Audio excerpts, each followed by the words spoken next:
Good evening. Good evening. Welcome to On the Couch.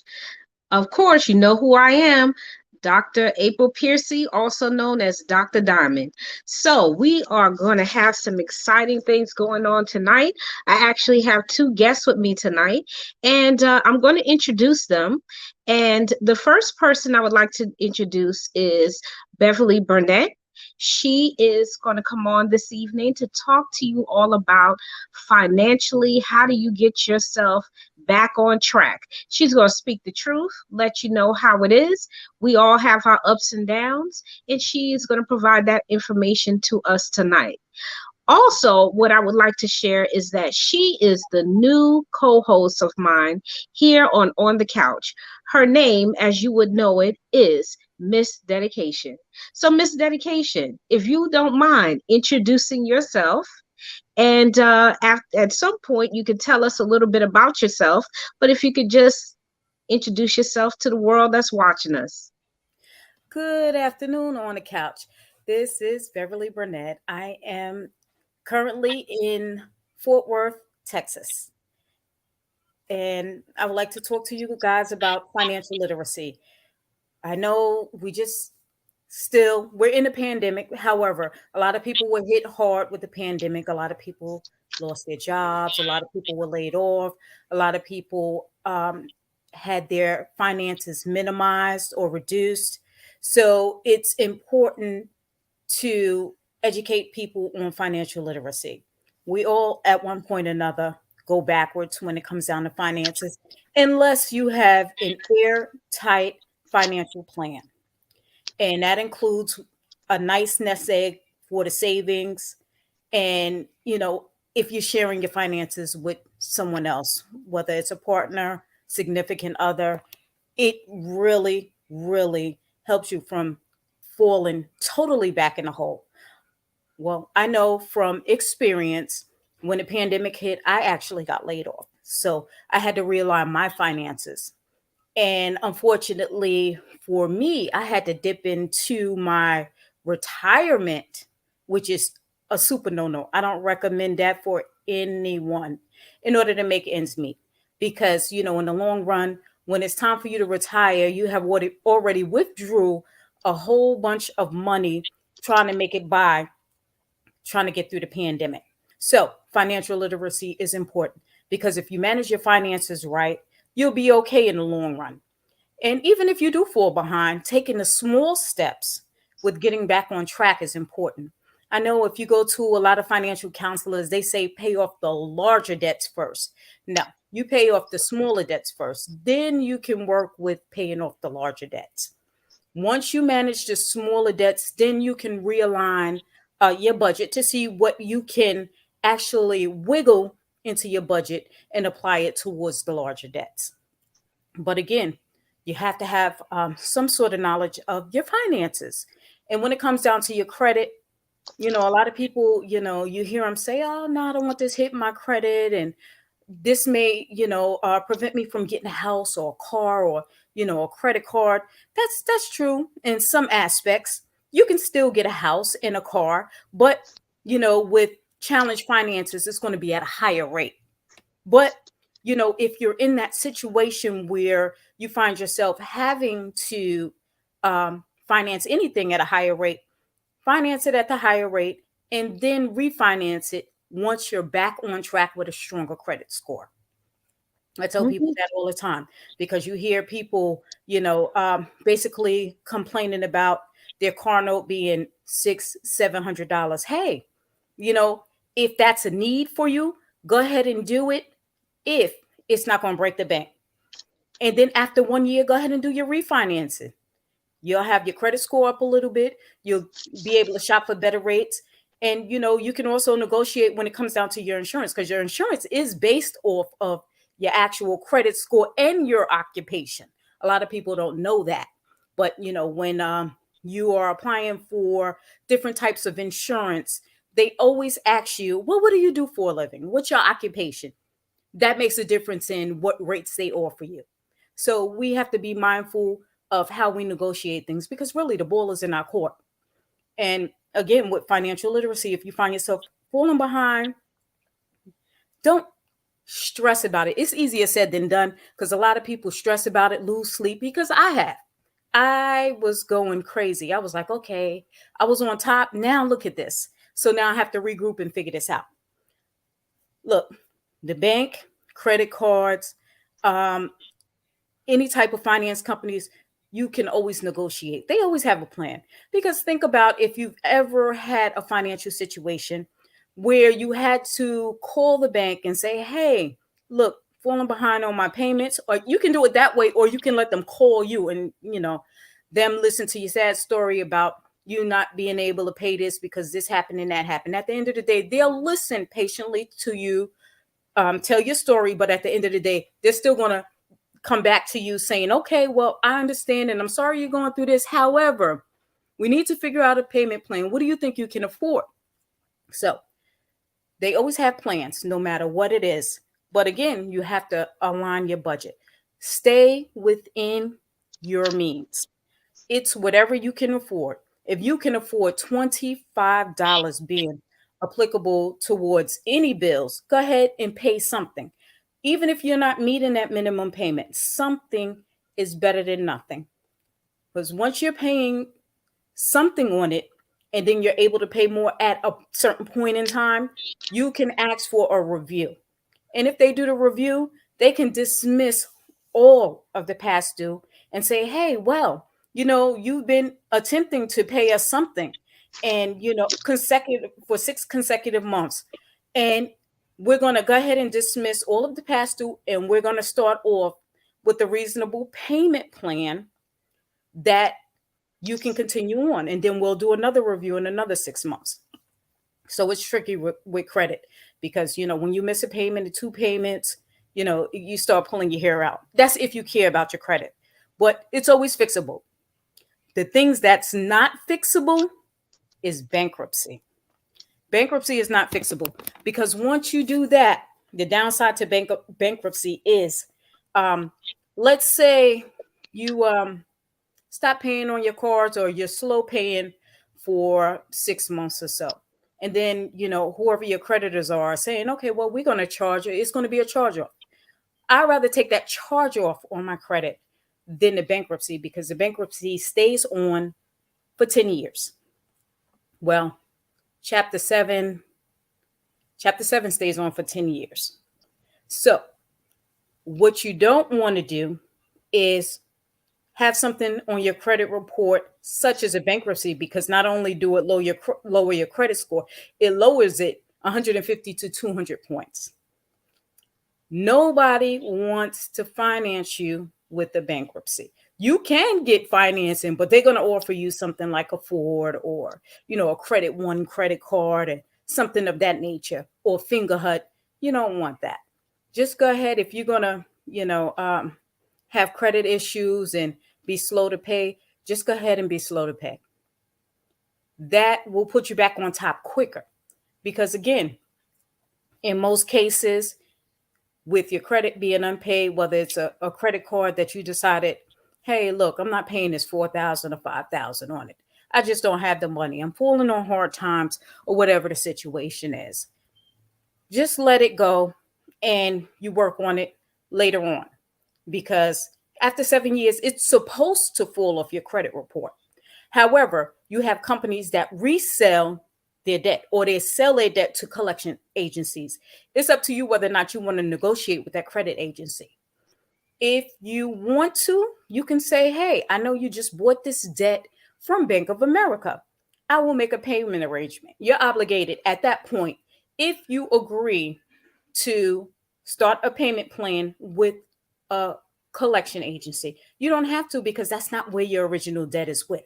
It's with Bank of America. So again, financial literacy is important because we are usually told that we can't get this, we can't do that, we have to pay this, we have to pay that, or this is what's going to happen. Collection agencies, you don't have to negotiate with. And then if they put it on your credit report because a company such as Bank of America or whoever, I'm just using that as an example, has sold them the account that was passed or charged off, you can basically dispute it on your credit report. Dispute it, credit report, credit agency has to take it off. They have to take it off until they do a full on investigation to determine if the agreement is with you and that credit agency or collection agency. So those things are really important when it comes down to financial literacy. Everybody is so hung up on credit scores being 700, 800. That's all well and good. That's all well and good. But you have to have a realistic plan. Credit is definitely important if you have long-term goals, like, buying a house, or, you want to do some long-term investments. And also, if you want to, treat yourself to like a new car, or, a credit card where you want to go on vacation, yeah, you definitely want to have your credit in order so you can get the best rates and the highest credit limit. However, you got to keep your credit under 30%. They say 30% is all you're supposed to spend on your credit card before it starts taking a hit, because then it becomes you being reviewed for a debt to ratio. And if your debt to ratio is high, your credit score, I don't care if you're paying your bills on time, your credit score is going to dip just a point, maybe two, maybe 3 points.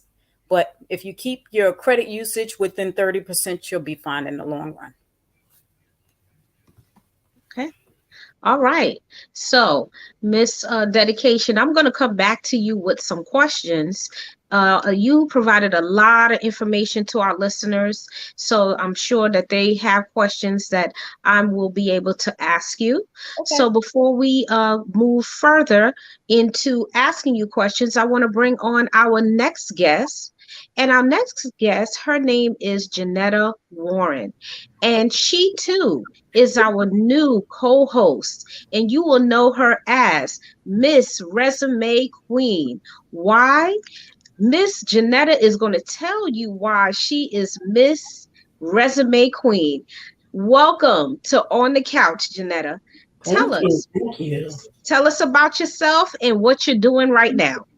Thank you for having me. I'm super excited to be on the couch with Dr. Diamond and Miss Dedication. My name is Janetta Warren. I am the founder and CEO of JW Professional Writing Services. We are a premier career development company that specializes in writing resumes, cover letters, and LinkedIn profile optimization. We help our clients with everything from resume, interviewing, salary negotiation.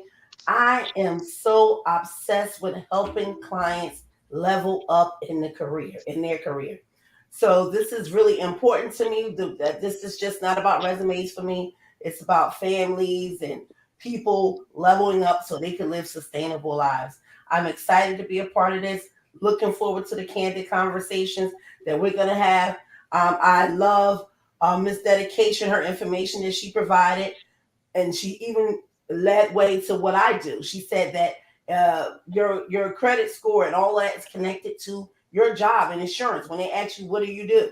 So I'm excited to be on this platform. Looking forward to provide valuable information that can help the listeners level up in their career. Yes, yes, yes, and yes. So, Miss Dedication, let me come back to you. Okay. Um, you mentioned a lot of things about financial literacy. So let's keep it real here, all three of us. I'm pretty sure we have been to the point where we're like, oh my God, how did my credit get down here? And I know you talked about, the credit, and people do, like, I have obsessed over my credit. Like, I will sit down and say, oh, my credit, it needs to be good, I need to have it here, there, and everywhere. I recall having a conversation with you, and I remember you saying, listen, I understand what you mean about the credit, but what you need to do is focus on making slow payments, as you made it clear to our listeners tonight, the importance of that, the slow payments, making an effort to make a payment. And I noticed when I did begin to do that, I saw the growth happening with the Hmm. credit, but I didn't focus on it as much, if we're going to keep it real. I really didn't. I just did what I did and had to do. I noticed my credit score raised up, but I also noticed, like you said, be realistic. We can't live beyond our means. That's the other thing too. And I really want us to express that tonight. If you're living beyond your means, then why wouldn't you think you will be struggling? Mhm. You're going to struggle. So my question to you about financial literacy, can you define that for our listeners? What is that? What is financial literacy? Financial literacy is knowledge, foundational knowledge of everything you do when it comes down to adding up what you make or what you bring in and what you put out. Mm-hmm. Financial literacy is also being responsible of making the right choices of how you use what's coming in and what's going out. Okay. So, financial literacy means being aware of every single penny that you can put your eye on. You should leave it up to nobody else to do your finances. Even though you may have a bank account and you get your bank statements, you still need to eyeball what's going in and what's going out and understanding the interest rates and the monthly uh, check fees for your checking account and the interest on your savings that's sitting there. Financial literacy is just foundational knowledge of you just knowing what is coming in and you're monitoring what's going out in a responsible way. Mm-hmm. And Miss Resume Queen, when you hear that, and you're helping a person negotiate salaries, understanding what's going on with them financially, do you ask these questions to help them, kind of figure out what they would like their salary to look like, how that they would go after their salary? What would you do with that information that Miss Dedication has shared tonight? In reference to salary negotiation, the first thing that Yes. I advise my clients to do is look at the job market for that particular target, whatever position it is. Just say the salary range may be from 80 to 100,000. Then I ask them to assess their skill sets and their experience in that market. And then I tell them to pick a number and at that pinpoint of what their expectations is for their salary based on what their needs are, their lifestyle. What do they need to live a certain lifestyle and make it realistic? And let's, like you said, keep it real. We're gonna keep it real here on the couch. Minority the minority P population don't know how to do salary negotiation. Nobody ever told us that. Mhm. So this is a very topic that I love to dig deep in with my clients to educate and inform them. They have no idea. I'm talking about really smart people. They still do not know about salary negotiation. As a minority people, black and brown, we've been left out of so many conversations. We don't understand how to market ourselves, ask for our worth, ask for our value. Because the truth is, these companies can't be successful without our skills and talents. So Mhm. when we go to that table, we are the prize. When we go to that table to negotiate, we need to know what the market value is for that position and what our expectations are. So I talk to my clients about from A to Z. I try to inform and educate them. So it's very important for them to understand what their lifestyle is, like Miss Dedication said, so they can know what their value is based on their education, their experience, and their expectations. Because a lot of times these companies try to cheat us. They leave, Mm-hmm. they think they can lowball us because we're not informed. But I'm on a mission to educate and inform my black and brown people that you are the prize. When you go on an interview, they need your talents just as much as you need that job. Act accordingly. You walk in here with confidence. You don't go in there with your tail between your legs. This is not that. You have the power, but we've been conditioned to believe that we don't. So a lot of times when I'm talking to my clients, I'm not only educating them about resumes or what the salary, I'm educating them about their self value and their self worth, Mhm. reminding them that no, you are the talent. They need you to be successful. So Right. that's the gamut. I'm sorry to go all over the place, No, but Oh that's that's no, okay. that's my great. yeah. Yeah, I think that's good in what you're talking about because when we're looking at our community, we need to start educating. This is Right, important. What right, we're doing right now, the three of us talking to our community, and that's what we're doing, talking to the Black and Brown community and telling you that we're providing you knowledge that no one else would sit down and tell you. You may have asked people, but did you get real clarity on what the person is talking about? This is why I needed Miss Dedication to clarify and define what financial literacy is because she can say it, but it doesn't mean you understand it. right. Mhm. So, with saying that, tying in the definition of credit, what does credit look like? Tell us what that looks like on the scaling, if you don't mind. I'm sorry. Can I know this is Sure, information. go ahead. She asked you about credit, but I want in the same context. She said credit. I know FICO score is a big buzzword.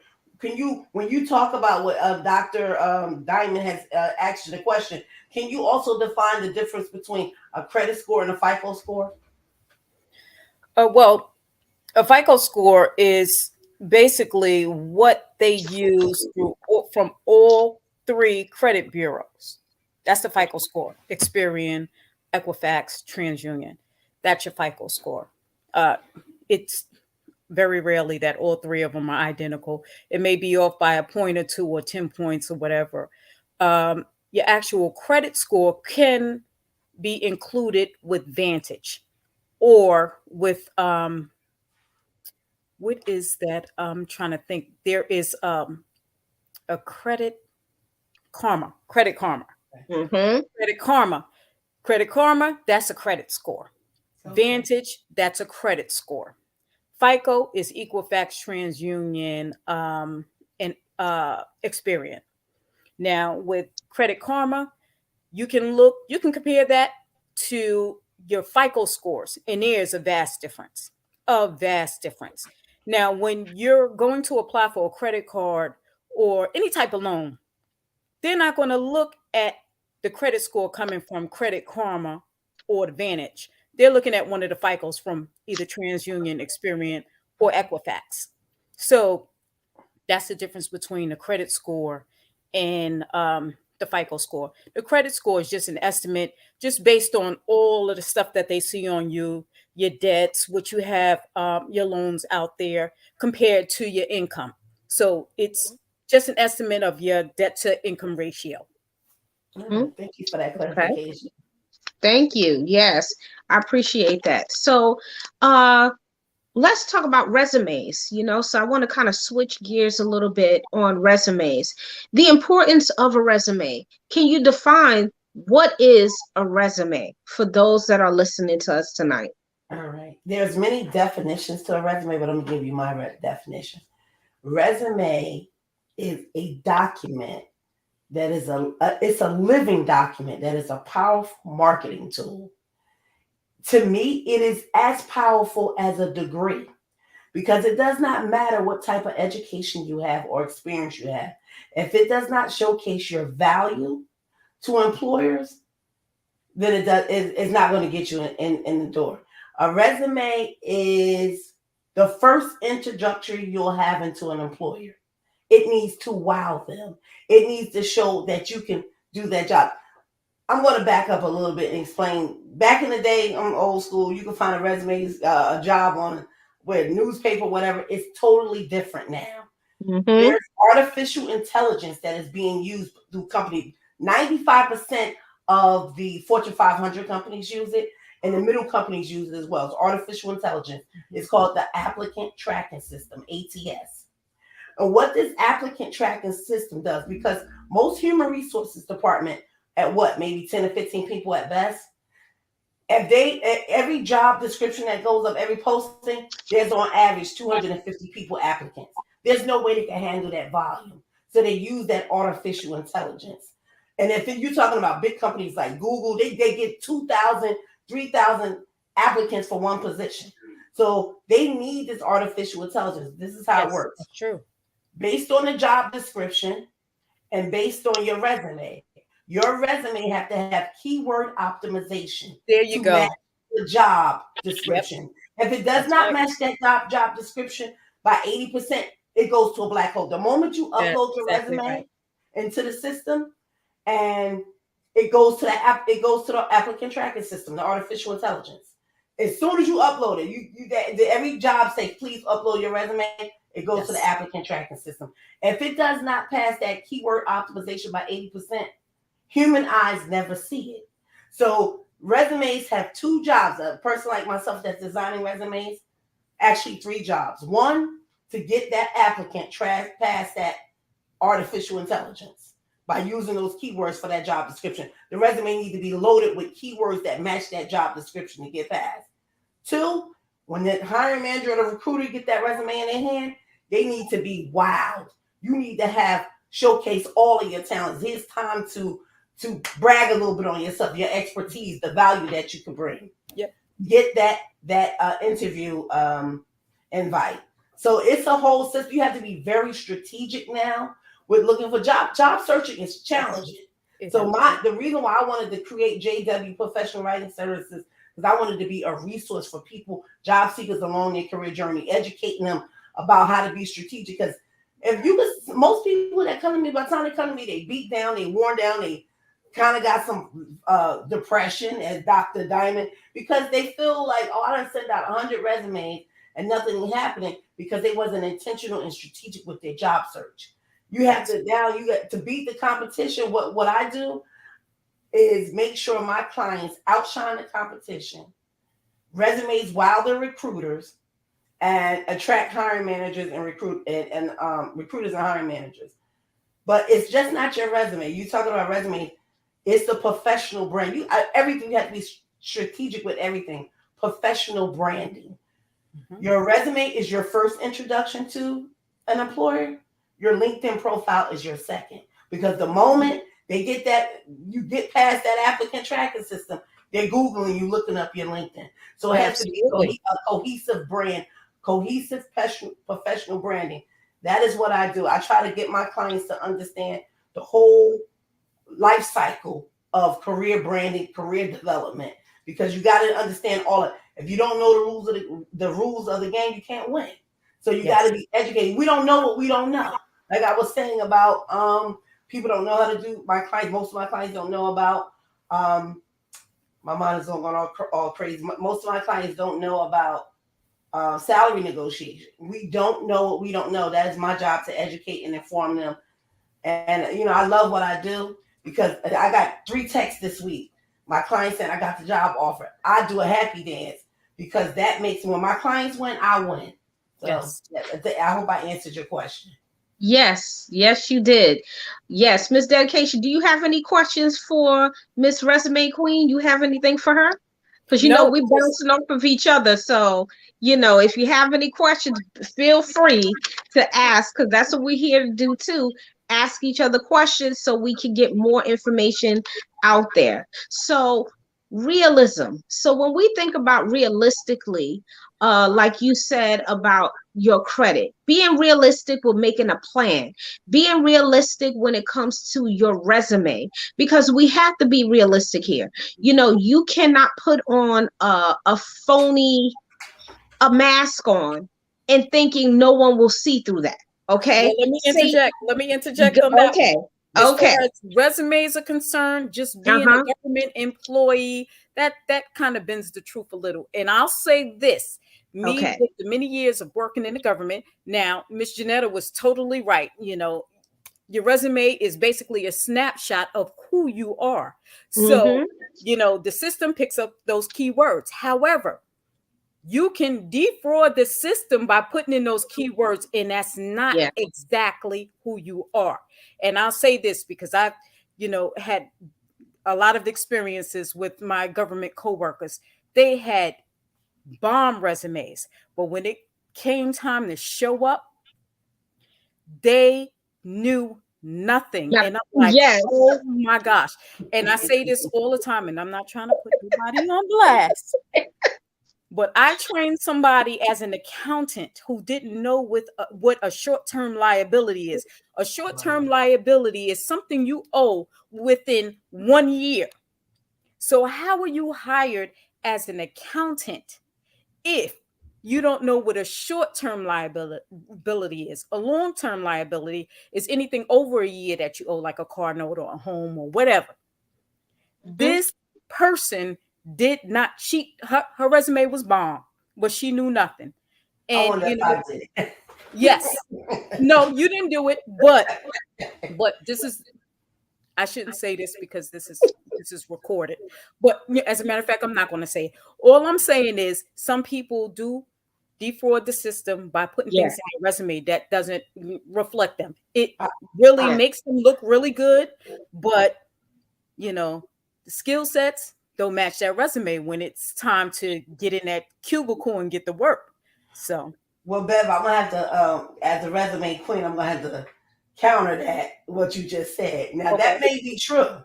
However, if they got the job, that falls on the hiring manager and the recruiters. absolutely. That doesn't I fall don't on that disagree. person. The only way if they don't know that in the interview, they shouldn't get the job. So if they got Mhm. past that, that's the hiring manager's fault, not the resume queen. No, it's not the resume queen, but I can't even, touch on more about that because then, Yeah, I may get in trouble in my position that I'm in.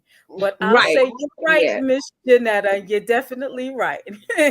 Only It Uh-huh. definitely goes feelings back and on a little hiring extra manager. questions. Yeah, and it's true. It's true. I've worked with people that I've trained, and I wonder how they got the job. Because how do you not know what you're doing, but yet you're making double what I'm making, and then I'm training you? That's crazy to me. But and you notice that the minorities are the one that's training these people. Okay, I'm gonna leave it right Oh, there. yep, You all fill that in. Yes. Those of you that's hearing us today, and yep. like we said on the couch, we're going to keep it real and we're going to be candid here that this happens to us all the time. So, Hmm. what does that do to us mentally? So, this is my part where I'm going to come in mentally. What happens when your credit is not where you want it to be? You can become very anxious. Some people have had panic attacks over it. They have their anxiety is so high because they don't know what to do next. The unknown is spinning them out of control. With Janetta talking about not having that job, or not, you deserve the salary, but you don't even know how to negotiate with those employers. So that is another way where your anxiety starts kicking in. So this is what I'm going to suggest to you. You seek out professionals or someone that you can talk to. You don't necessarily have to talk to a therapist about it unless you have chronic anxiety that you cannot just get over. You can't sleep, you're losing weight, you can't function, you nothing is for you. Everything seems to be on a paranoid level. So when you're getting there, then yes, seek out a therapist. But if you can go to a person like Bev and Janetta, and they can say to you, listen, now I'm going to walk you through this like we're doing tonight. We're walking you through this to help you reduce that feeling of anxiety, because we all had it. So if we're going to keep it 100, yeah, of course you're going to have anxiety when you go into your boss office and say, you know what, I think I deserve a higher salary. You got to figure out how to say it. So Miss Resume Queen, how do you say it when you need to negotiate for a better salary? What do you say? This is what you say. You just can't say I need a better salary. You have to say, um, are you talking about getting a promotion or looking for a new job or an interview? Like which one are you talking about? Already at a career? Let's say promotion. Okay. So you go to your director, your boss, and you say, I've been working here for 5 years. I love this job. I love what I'm doing. I've been working really hard. And the last project I had, I got a lot of recognition for all the work that I've done.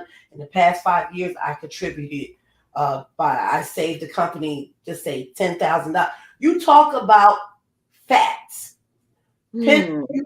that you have contributed, your value that you have contributed to the team or the company. You Mm-hmm. go down the list to show your value there. So you just don't say why you gotta demonstrate why you need a promotion Mhm. or a raise. You gotta let them know why you are qualified for that. So I in the last project I got a lot of recognition, and the last year for the other thing I saved the company $20,000. I got an award for this and that. You gotta state the facts. I'm a team player. I volunteered to work on this project, and I love my job. I want to continue to work here. I want to know if there's opportunity for me to move up, and there's possibility for me to get a raise. And Yeah. then you follow it up with something in writing, because you always need a Mm. paper trail. You always need a Mhm. paper. Thank you for the opportunity of talking to me this afternoon. I appreciate it. It was a great discussion. As I just want to reiterate what we talked about. I talked about da da da da. Thank you, and I'm looking forward for ways for me to get that promotion or possibly put it in writing, because you want to start a paper trail. You always have to have that, but you always have to prove and talk about your skill sets and the value that you added to that team or that company and why you deserve it. Yes, you got to prove. Nice. You definitely have to prove. You Yeah. definitely have to. Nice. You have to do something extraordinary outside of what someone else has done. Mhm. You know, Mhm. it has to be a uniqueness there in order to get that promotion. You really have to show and tell. Great It could work be ethic. something. Yes. Yeah, yeah, because that's really the only way to go. Well, the government is a little different, but you Right. know, even with the government, you really have to show and tell. You know, you Mhm. got, like you said, volunteer. You know, be on these projects. Yep. You just gotta be visible, Yeah. because if you're not Yes. visible, you're Yes. not going to be selected. You're going to be overlooked, and then you're going to be in a little bubble, angry at the fact that you think your coworker or somebody else who has a less skill set has, you know, outshined you and got promoted. So yes. Yeah. Mhm. I'm on the notion that I don't believe that companies actually promote you. I believe you promote yourself, or you get that raise yourself by the way you work. Like she said, be visible, your work ethics, the projects that you're on, going the extra mile. If you have that mindset, everything is mindset too. For me, I believe that if you have that mindset, position yourself, and you're gonna next year, I'm gonna have that raise. I'm gonna get that. I'm gonna work at 10 times harder as everybody in this team. I'm gonna show up. I'm gonna volunteer. I'm gonna help. I'm gonna be a team player. I'm gonna do this. That you promote your actions and your behavior is what gets you the promotion. And then you present it to them, like you said, you go to them. But your history, your work ethics promotes you. Yes. Yes, that Mhm. is true. Because let me tell you, at the with every company, at the beginning of every business year, every division, section, whatever you want to call it, is allotted a pot of money. Yeah. That's budgeted because Yep. they know how much they're paying the salaries, they know how much they're putting out for training, and they know Mhm. how much is left over for promotions and, you know, extra stuff, luncheons or whatever. Yeah. So yes, be visible, be extraordinary, Yes. and negotiate, because yes, that's what Yes. you have to do in order to move up. And I would like to add this too. Articulate. Articulate. Yeah. Because at times, if we're not articulating as we should, they hold that against you as well. So you walk in there and you're not able to articulate or express yourself or even state the things that was stated this evening, you are going to have a problem, because they're going to say, well, why are we paying someone who can't even articulate why they need it? Why Right. do they want it? Or you're Yeah. not able to state the facts. So, as you So heard true. tonight, state the facts about what So Mhm. you true. have done. Do not put any other things in there, or you're saying things that just doesn't make sense. Make Mhm. sure it makes sense Right. when you're talking. You know, That's true. folks is not going to deal with that. They're going to look at you like, what just happened here? You know, Mhm. we don't want that for you. What we want you to do is to be able to go in, negotiate these salaries, or like you said, Janetta, you are the one promoting yourself. You are the one propelling yourself up to that salary you deserve. So believe that. Walk in feeling that way, but know that you need to articulate yourself. Be mindful of that. And I say this because I listen to people talk. And as I'm listening to them talk, I'm thinking, how do you get what you get based off of the way you're talking? Look, when you're around your friends, talk the way you want. But when you get in there and you in that boardroom, you must speak like you have a crown on the top of your head. Okay? That goes for male and female. Yeah, seriously. Because being black is hard, being brown is hard. Oh, So yeah. we're up against all of those things when we walking into those rooms. So remember that. So think about that. So real quick, I want to go back to bankruptcy Mhm. and understanding what bankruptcy is. You mentioned chapter 7, Mhm. okay, and it being 10 years on your credit, as Mhm. well as it dropped down your credit points to 150 to about 200 Yep. points. Oh, wow. So talk about how that can actually, because it sounds like more of a negative to me, but yet it years and years ago this was mostly promoted. Mhm. Bankrupt, go ahead and bankrupt so you can start over. So what do you say about that, Miss Dedication? What do you, well, how would you elaborate on that? Okay, so there are several types of bankruptcies. We're going to touch on the personal bankruptcies, not the corporate bankruptcies. The personal bankruptcies are 7 and 13. 7 is a total liquidation. That stays on your credit report for 10 years.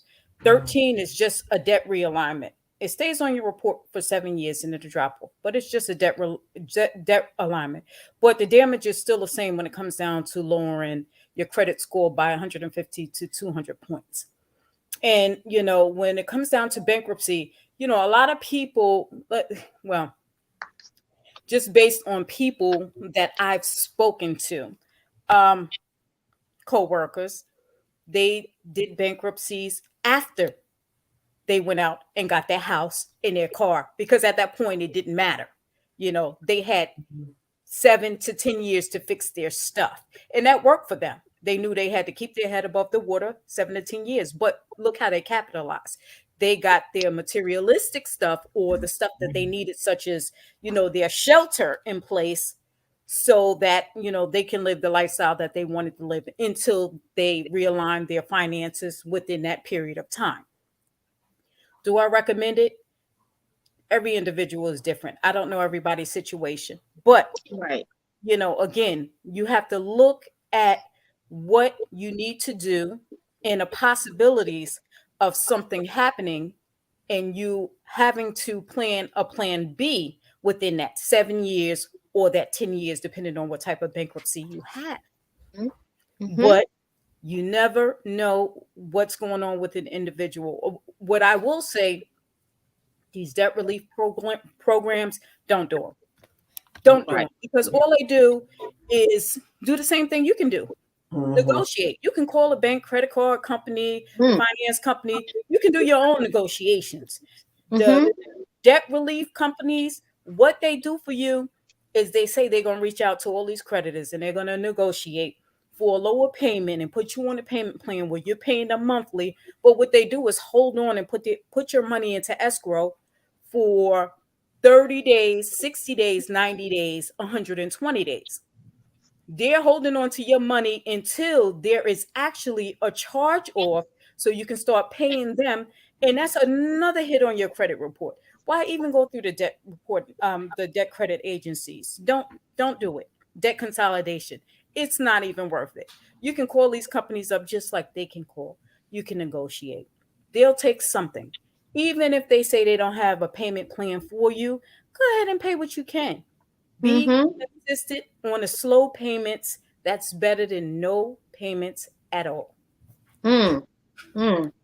And you got to Thank keep in you. mind, um, this is not, I shouldn't be saying this, because in a lot of ways, um, people may run with it. But again, you only need a 580 to get a car credit score. Mm. You only need a 620 to Mm-hmm. get a house.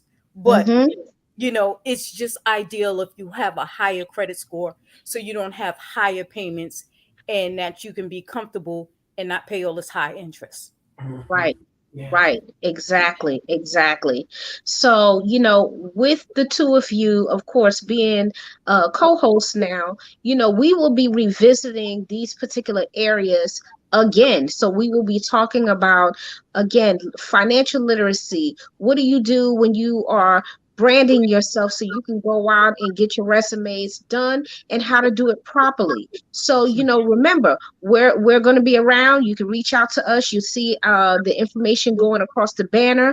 Those of you that are listening and watching, you will have the opportunity to see our information. And before we end the show, I will make sure that they provide their information to you. So we're going to shift gears a little bit. It is now Sister Circle Minute. So we are going to go to the Sister Circle Minute. We're going to talk about some genuine Sister Circle stuff tonight. And this is going to be incorporated in our show every other week. So remember, you all, we are bi-weekly. So don't forget, come watch us. We're on at 7 o'clock. So check us out. You can check us out not only on YouTube, but you can catch us on Anchor. You'll be able to catch us on Amazon Music, Spotify, and definitely at some point iHeartRadio. So check us out. We're gonna be around. All right.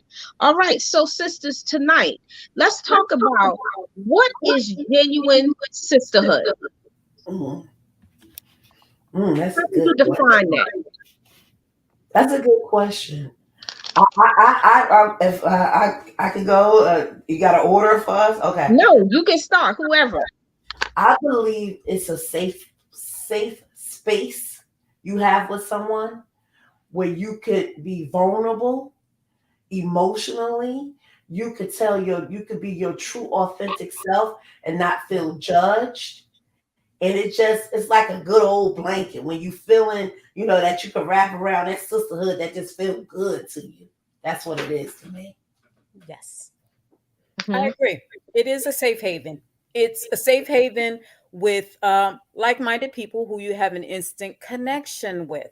Yes. Now, you might get some that want to be sisters, but they lack the skills of the connection, and Mm, you may have to, it may yeah. have to be teachable moments for them. So you just don't X them out, let them in, but be the big sister to them, because at some point they are going to start learning. They may be Hmm. slow to learn, but it's a great example of how women are supposed to be as sisters. Mm, Yes. that's deep, man.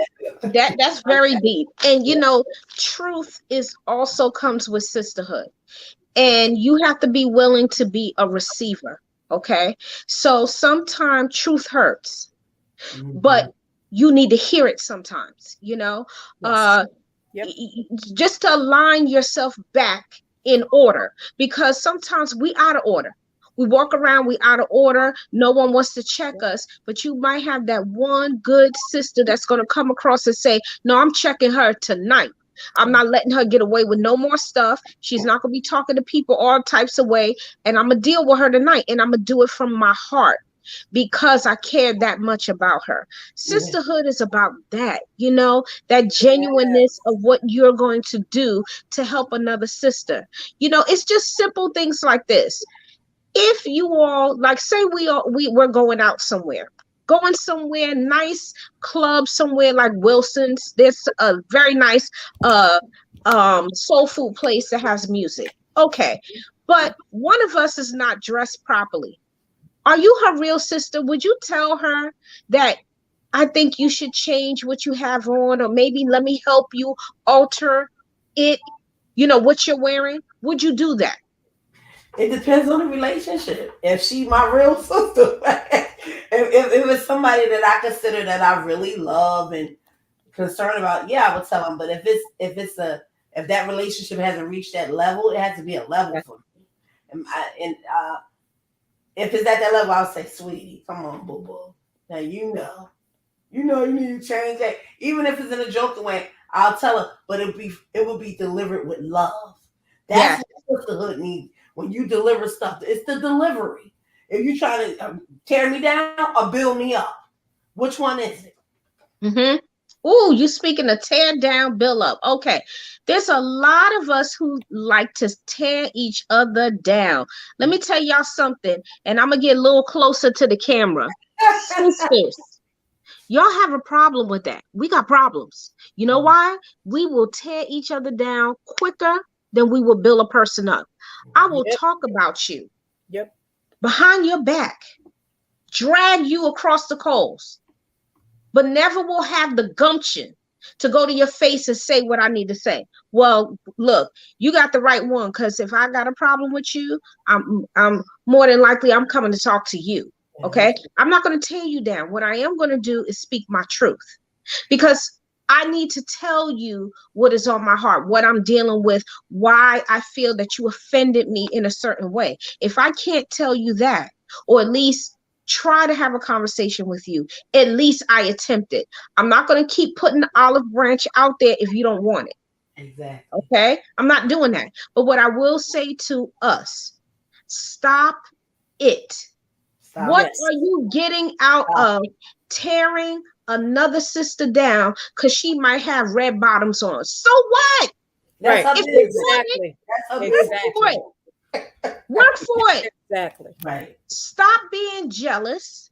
Yeah. And I'm going to keep it 100. Stop being jealous and go work for it. Yeah. Well, If you that's an want it, insecure go sister. get. Right. Yeah, Yeah. Because you celebrate. I love to see people winning. Me I yeah, too. celebrate their wins.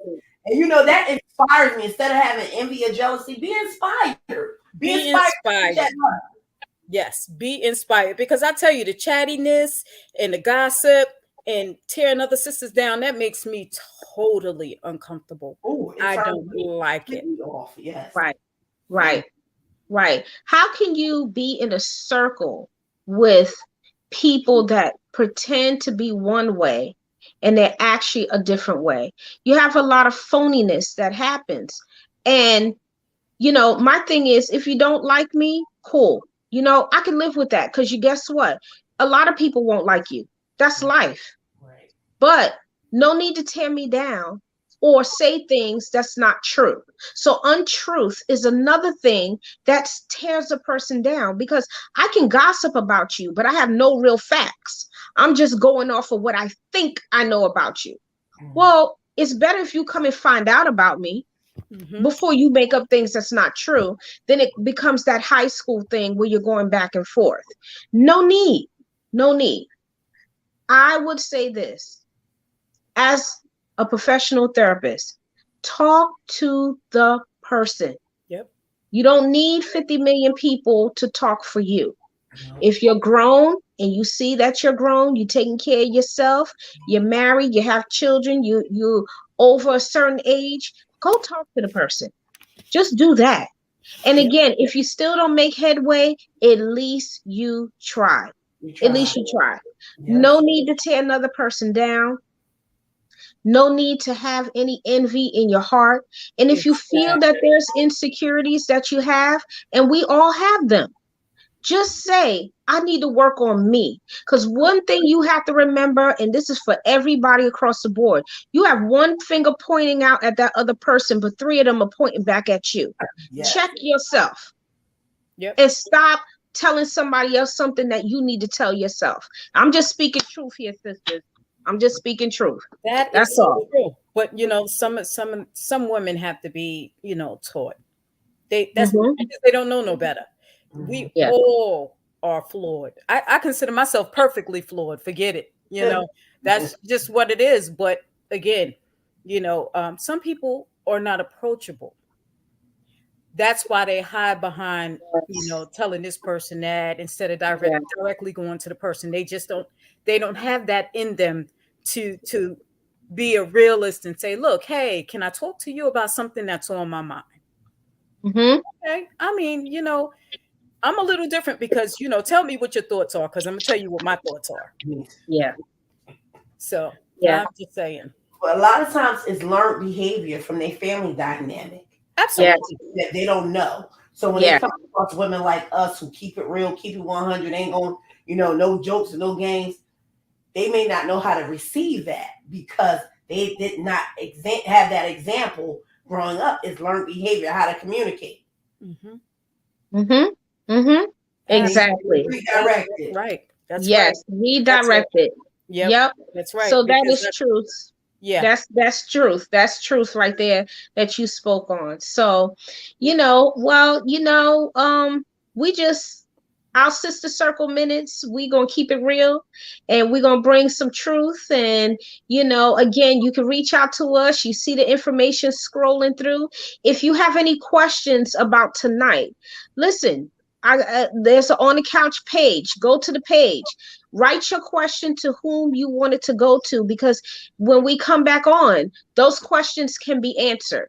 We just need you to let us know what questions you have, and we will revisit your questions again on the next show. So I want to say to the two new co-hosts, thank you for joining the team on the couch with Dr. Diamond. Thank you, Miss Dedication. Thank you, Miss Resume Queen. Please keep your crowns sitting on top of your head. If you see your crown tilting, put it up and put it straight. If you see your sister crown tilted, walk over and push her crown up, because sometimes she don't even know it's leaning. So thank you for joining us tonight on the couch with Dr. Diamond, and you will see us again in 2 weeks. Check us out. Thank you for showing up, and hey, we were showing out. Thank you. Have a good one. Bye bye.